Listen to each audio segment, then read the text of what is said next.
ये देखो, ये धनावेश है। ये क्या है? धनावेश है। धनावेश से जो रेखाएं होती हैं, विद्युत क्षेत्र रेखाएं, वो कहाँ की ओर जाती हैं? बाहर की ओर। बाहर की ओर कहाँ तक जाएंगी? अनंत तक। कहाँ तक जाएंगी? अनंत तक। जैसे मैं बोल रहा हूं तो मेरी आवाज यहां से निकल रही है, कहाँ तक जा रही है? आप तक जा रही है, उसके आगे तक जा रही है, ये अनंत तक जा रही है। जहां से इसका प्रभाव खत्म हो गया उसका वो क्या कहलाएगा? अनंत। अनंत का मतलब ये मत समझना कि पृथ्वी के बाहर ही अनंत होता है। सबके लिए अनंत की परिभाषा क्या हो सकती है? अलग अलग हो सकती है। एक चींटी डब्बे में कैद है, वो डब्बे से बाहर नहीं जा पा रही है, तो डब्बे के बाहर ही उसका क्या कहलाया? अनंत कहला गया। ठीक है। तो हर चीज के लिए अनंत की परिभाषा क्या होती है? अलग अलग होती है। तो मेरी आवाज यहां से निकली, मान लो मैं कौन सा हूं? धनावेश। अब किधर किधर निकली? इधर निकली, इधर निकली, इधर निकली, हर तरफ जा रही है ना। और हर तरफ जा रही तो कहां तक जा रही है? कुछ दूर तक उसकी शक्ति है, इसके बाद खत्म हो गई, इसका मतलब वो कहां तक जा रही है? अनंत तक जाती जाएगी जहां तक जाना होगा। तो धनावेश से क्या होती हैं? विद्युत क्षेत्र रेखाएं धनावेश से प्रारंभ होती हैं और कहां तक जाती हैं? अनंत तक जाती हैं। पहला गुण समझ में आ गया क्या? विद्युत क्षेत्र रेखाएं कहां से प्रारंभ होती हैं? धनावेश से।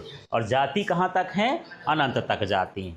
और देखो इस तरह से निकलती हैं। ये हमको दिखाई नहीं देती, इनको हम महसूस कर सकते हैं। जैसे मेरी आवाज को आप कान है तो कान से क्या कर सकते हो? महसूस कर सकते हो। दिखाई थोड़ी ना दे रही है कि कहाँ जा रही, इधर जा रही, किधर जा रही। और जाती हो तो पकड़ लें भाई, उधर ना जाने देंगे, महीन भर सुनूंगा।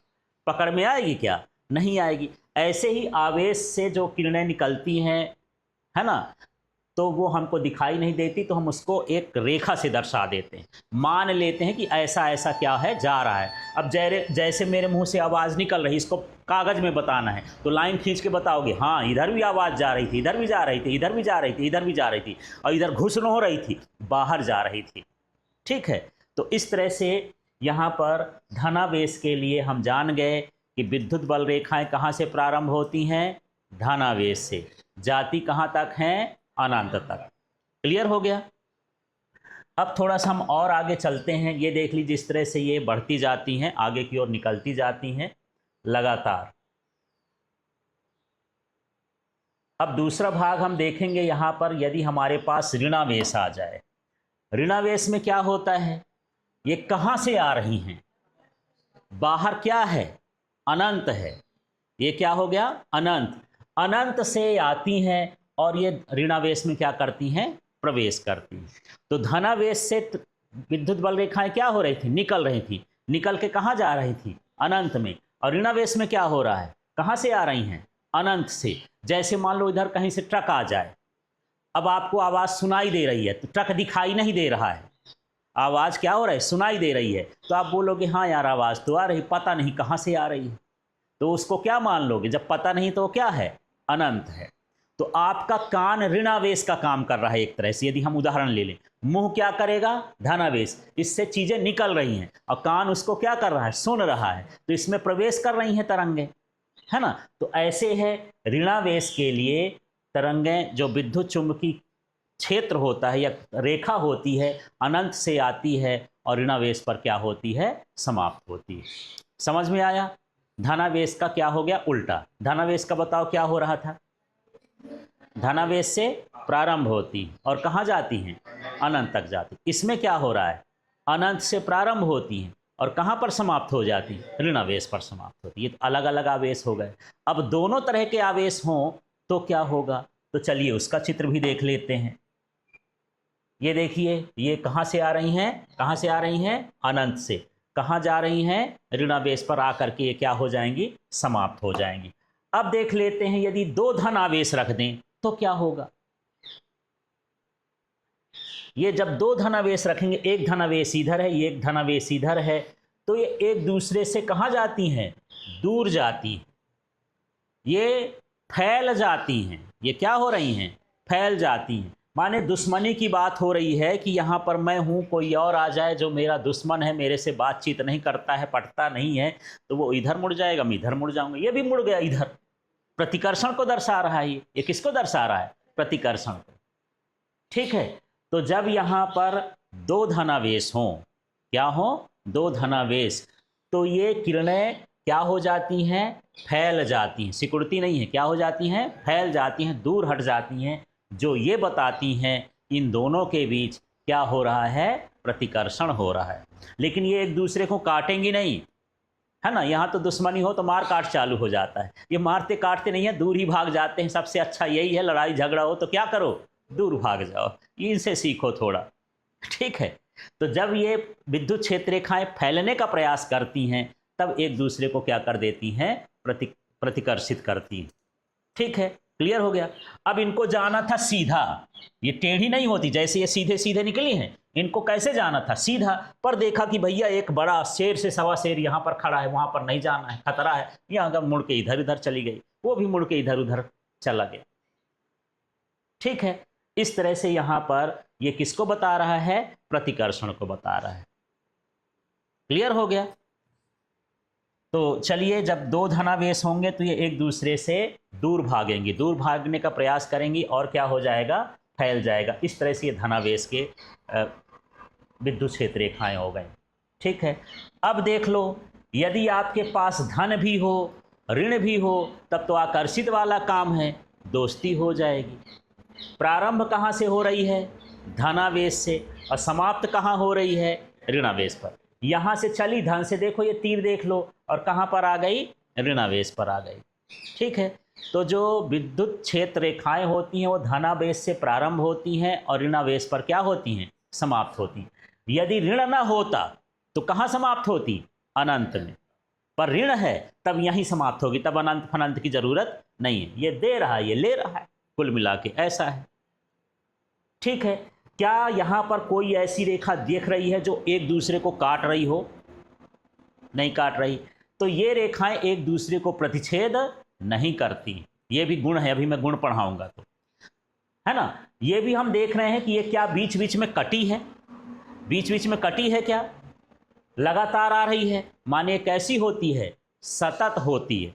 जैसे मैं मुंह से बोल दिया तो ये आवाज़ रुकने वाली नहीं है कि यहाँ रुक जाए, थोड़ा खाना पीना खा ले, फिर तुम्हारे कान में घुसे बाद में सुनाई दे, ऐसा होता है क्या, नहीं होता। कैसे चलती हैं, लगातार चलती हैं। यदि इस पेन को फेंक दूंगा तो क्या हवा में लटक जाएगी, ये जब तक चलती रहेगी जब तक जमीन में न गिरेगी। तो माने इसका मार्ग कैसा होता है, सतत होता है। आप तो चलते हो साइकिल से, चले यार थक गए थोड़ा रुक लेता हूँ, आपकी चाल क्या है, असतत है ना। लेकिन आवाज़ है, धनुष है, और ये जो ये विद्युत क्षेत्र रेखाएं हैं ये कैसी होती हैं, सतत होती हैं। तो हम यहाँ पर जान लिए ये एक दूसरे को प्रच्छेद भी नहीं करती हैं, है ना, एक दूसरे को प्रच्छेद नहीं करती हैं। ये कैसी होती हैं, सतत होती हैं, ठीक है। तो चलिए इन गुण, इसके गुणों को हम थोड़ा समरी बना लेते हैं। पहला हम देखें कि ये कहाँ से प्रारंभ होती हैं, कहाँ से प्रारंभ होती हैं, धनावेश से प्रारंभ होती हैं, कहाँ तक जाती हैं, अनंत तक जाती हैं। दूसरा हम देखें, यदि ये अनंत से प्रारंभ होती हैं तो कहाँ जाती हैं, ऋणावेश पर समाप्त हो जाती हैं। ये हम देख लिए कि यदि ये धनावेश से प्रारंभ होती हैं तो ये ऋणावेश पर भी क्या होती हैं, समाप्त होती हैं। जी दो आवेश हो तो तीन गुण तो यहीं बन गए। यदि एकल धनावेश है, अकेला धनावेश है, तो धनावेश से प्रारंभ होंगी, कहाँ तक जाएंगी, अनंत तक। और यदि अकेला ऋणावेश है तो कहाँ से प्रारंभ होगी, अनंत से, और कहाँ से जाएंगी, ऋणावेश। यदि एक धनावेश है एक ऋणावेश है तो कहाँ से प्रारंभ होंगी, धनावेश से, समाप्त कहाँ होंगी, ऋणावेश में। ये देख रहे हो, ठीक है।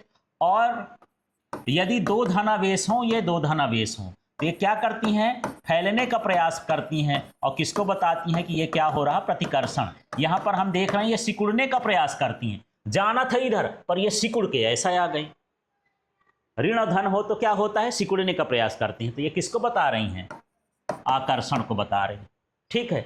हम ये भी देख रहे हैं कि ये एक दूसरे को प्रतिच्छेद नहीं करती। क्या प्रतिच्छेद कर रही हैं, तो ये एक दूसरे को प्रतिच्छेद नहीं करती, ठीक है। फिर हम ये भी देख रहे हैं कि ये कैसी होती हैं, सतत होती। ये कैसी होती हैं, सतत होती। पर किसी बिंदु पर मुझे विद्युत क्षेत्र की तीव्रता चाहिए कि तीव्रता क्या है, ठीक है। इस बिंदु पर तीव्रता, क्योंकि विद्युत क्षेत्र की तीव्रता एक बिंदु पर होती है। विद्युत क्षेत्र की तीव्रता कहाँ पर होती है, एक बिंदु पर। हम वहाँ पर लिखे थे विद्युत क्षेत्र के परिभाषा में कि विद्युत क्षेत्र में किसी बिंदु पर एकांक आवेश पर लगने वाले बल को क्या कहते थे? विद्युत क्षेत्र की तीव्रता। तो मुझे इस बिंदु पर चाहिए, तो ये इधर मुड़ा है। अब मैं सही सही क्या करूं? इस बिंदु पर एक स्पर्श रेखा खींच दो। स्पर्श रेखा समझते हो? किसी बिंदु पर इसको छूती हुई एक रेखा खींच दो, जिस दिशा में जाएगी वही इसका क्या कहलाएगा? विद्युत क्षेत्र की दिशा। तो यहां पर अगला लिख सकते हो, किसी बिंदु पर खींची गई स्पर्श रेखा विद्युत क्षेत्र की क्या बताती है? दिशा को व्यक्त करती है। परीक्षा में आ जाता है कहीं 2 अंक का, कहीं 3 अंक का, कहीं 4 अंक का कि विद्युत क्षेत्र रेखाओं के गुण लिखो। यही गुण है ना? धनावेश से प्रारंभ होती हैं, ऋणावेश पर समाप्त होती हैं। यदि एकल आवेश हो तो धनावेश से प्रारंभ होगी, अनंत पर समाप्त होंगी। यदि एकल ऋणावेश हो, अकेला ऋणावेश हो तो अनंत से आएंगी, ऋणावेश पर समाप्त हो जाएंगी।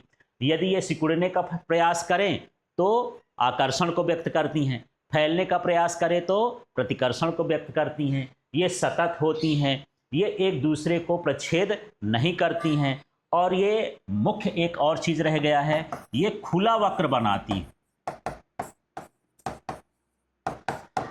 ठीक है, खुला वक्र का मतलब क्या है और बंद वक्र का मतलब क्या है? यदि मैं आपका चक्कर लगाऊं और चक्कर लगाने के बाद जहां से लगा रहा हूं वहीं पर पहुंच जाऊं, है ना, तो ये वक्र कैसा कहलाएगा? बंद। लेकिन जहां से मैं चलूं और चलने के बाद वहां कहीं रुक जाऊं तो ये कैसा वक्र कहला गया? खुला। ये चल कहां से रही हैं? धनावेश से। समाप्त कहां हो गई? ऋणावेश में। क्या ऋणावेश से लौट करके आई क्या? यहां से चली, ये देख लो, एक रेखा देखो, यहां से चली और यहां पर ये क्या हो गई? समाप्त हो गई। ठीक है, तो इसका मतलब ये है कि ये यहां से चली और वहां पर लौट के नहीं जा रही है, माने इसका वक्र कैसा होता है? खुला होता है। जितने पॉइंट हैं, 1 नंबर, 2 नंबर, 3 नंबर, 4 नंबर, हर तरह का प्रश्न आता है। जैसे कह दिया विद्युत क्षेत्र रेखाएं एक दूसरे को कभी खाली स्थान नहीं करती हैं, तो क्या बोलोगे? प्रतिच्छेद नहीं करती हैं। विद्युत बल रेखाएं खाली स्थान होती हैं तो क्या होती हैं? सतत होती हैं। विद्युत बल रेखाएं खाली स्थान वक्र नहीं बनाती हैं, खुला वक्र नहीं बनाती, बंद वक्र नहीं बनाती हैं। और कभी कभी ऐसा पूछेगा, विद्युत बल रेखाएं खाली स्थान वक्र बनाती हैं, खुला वक्र। तो दोनों तरह से प्रश्न आता है, समझना है ना? मैं खुला खुला पढ़ा दिया, आप भी वहां पर वही भर दिए। वहां पर क्या भरना था? बंद। ये चालक के कैसी होती हैं? ये 8वां नंबर कर देता हूं। ये चालक के कैसी होती हैं? लंबवत होती हैं, माने चालक के साथ कितने का कोण बनाती हैं? 90 डिग्री का। देखो यदि न मुड़ेंगे तो ये कैसी जा रही हैं? सीधे। कैसी जा रही हैं? सीधे। माने कितना का कोण बनेगा? 90। तो ये है कि चालक और विद्युत क्षेत्र रेखा के बीच का कोण कितना होता है? 90 अंश। ऑप्शन में देता है। तो इससे निश्चित है परीक्षा में 1-2 क्वेश्चन आते ही आते हैं। क्लियर हो गया? अलग से पूछ देता है कि ये एक दूसरे को प्रतिच्छेद क्यों नहीं करती हैं? यदि प्रतिच्छेद कर देती हैं, यहां पास एक दूसरे को काट देती हैं, तो इस बिंदु से कितनी स्पर्श रेखा हो जाएंगी? इस बिंदु से एक इस रेखा में हो जाएगी, इस रेखा में कितनी हो गई? 2। तो 2 दिशाएं संभव नहीं है। मैं हूं तो मेरा मुंह सोचो कि इधर भी हो और इधर भी हो, इकट्ठा हो सकता है? मुंह तो एक ठो है ना यार। ऐसे विद्युत क्षेत्र की कितनी दिशा हो जाएंगी? यहां पर 2, जो कि संभव नहीं है। एक बिंदु पर उसकी दिशा क्या होती है? एक ही होती है। यदि मैं एक बार में यहां देख रहा हूं, इसका मतलब यहां यहां वहां पीछे नहीं देख रहा हूं, एक ही दिशा होगी मेरी। इसी तरह से यदि हम प्रच्छेद कर देते हैं तो यहां पर विद्युत क्षेत्र की कितनी दिशाएं हो जाएंगी? 2 दिशाएं हो जाएंगी, जो कि संभव नहीं है। तो परीक्षा में अलग से पूछ देता है कि एक दूसरे को प्रच्छेद क्यों नहीं करती हैं 2 नंबर में। ठीक है, तो अभी हम उसका भी डिटेल पढ़ेंगे। फिर ये खुला वक्र क्यों बनाती हैं? यहीं से बोल दो, क्योंकि ये कहां से प्रारंभ होती हैं? धनावेश पर। समाप्त कहां हो जाती हैं? ऋणावेश पर। इसलिए कैसा वक्र बनाती हैं? खुला वक्र बनाती हैं। लौट के तो उबे नहीं की ना धन में। ठीक है, इस तरह से इसके गुण होते हैं। तो चलो एक समरी बनाते हैं कि कौन से गुण आ जाए। मान ली परीक्षा में आ गया 4 नंबर में प्रश्न कि विद्युत क्षेत्र रेखाओं के 4 गुण लिखो। कितने गुण लिखने के लिए आ गया? 4 गुण। क्या क्या लिखोगे? ये लिखोगे कि ये धनावेश से प्रारंभ होती हैं और ऋणावेश पर समाप्त होती हैं। यदि एकल आवेश हो तो धनावेश से प्रारंभ होंगी और अनंत पर समाप्त होंगी। ठीक है, अकेला ऋणावेश हो तो अनंत से प्रारंभ होंगी और ऋणावेश पर समाप्त होंगी।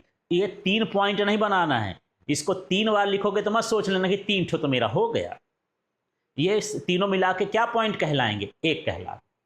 ठीक है, फिर अगला लिख सकते हो कि ये एक दूसरे को प्रतिच्छेद नहीं करती हैं। ये कैसी होती हैं? सतत होती हैं। किसी बिंदु पर यदि स्पर्श रेखा खींचें तो विद्युत क्षेत्र की वो दिशा को क्या करते हैं? व्यक्त करते हैं। ठीक है, और ये कैसा वक्र बनाती हैं? खुला वक्र बनाती हैं। और ये चालक के कैसी होती हैं? लंबवत होती हैं। और भी लिख सकते हो, यदि ये फैलने का प्रयास करती हैं तो प्रतिकर्षण को दर्शाती हैं। यदि ये सिकुड़ने का प्रयास करती हैं तो ये आकर्षण को दर्शाती हैं। इनकी सघनता जो है विद्युत क्षेत्र को मान व्यक्त करती है। जैसे देखो, मैं पूछूं, एक पॉइंट रख देता हूं, ये 1 हो गया, यहाँ पॉइंट रख दिया 2, और पूछूं कि किस जगह पर विद्युत क्षेत्र की तीव्रता का मान अधिक है या विद्युत क्षेत्र का मान अधिक है। जिसमें बल रेखाओं की संख्या ज़्यादा होगी उसमें विद्युत क्षेत्र का मान कैसा होगा? अधिक। जैसे इस घेरे से कितनी बल रेखाएं निकल रही हैं? 1। यहाँ पर कितनी निकल रही हैं? 1 2 3 4। तो विद्युत क्षेत्र का मान कहाँ ज़्यादा होगा? 1 नंबर में कि 2 नंबर में? 2 नंबर में। ठीक है, तो इस तरह से ये इसके गुण हो गए। इसको आपको समझना है और अच्छे से तैयार करना है क्योंकि ये एग्ज़ाम में आता रहता है। ये देख लो, इस तरह से ये बता रहा है कि धनावेश से निकलती हैं और कहाँ तक जाती हैं, ये ऋणावेश में प्रवेश करती हैं। और यदि एक समान विद्युत क्षेत्र हो तो एक दूसरे के कैसी होती हैं? समांतर होती हैं। ठीक है, क्लियर हो गया। अब यहाँ पर एक चीज़ और बता देता हूँ। यदि विद्युत क्षेत्र एक समान हो, एक जैसा हो, कल इसके पहले हम 2 विद्युत क्षेत्र पढ़े थे ना, असमान विद्युत क्षेत्र और समान। यदि प्रत्येक बिंदु पर विद्युत क्षेत्र समान है तो हम उसको बोलते थे ये समान विद्युत क्षेत्र, और यदि अलग अलग है तो हम उसको क्या बोलते थे? असमान विद्युत क्षेत्र। तो समान विद्युत क्षेत्र में जो विद्युत क्षेत्र रेखाएं होती हैं वो एक दूसरे के कैसी होती हैं? चित्र को देख के बताओ, एक दूसरे के कैसी होती हैं? समांतर होती हैं। ठीक है, इस तरह से क्लियर हो गया।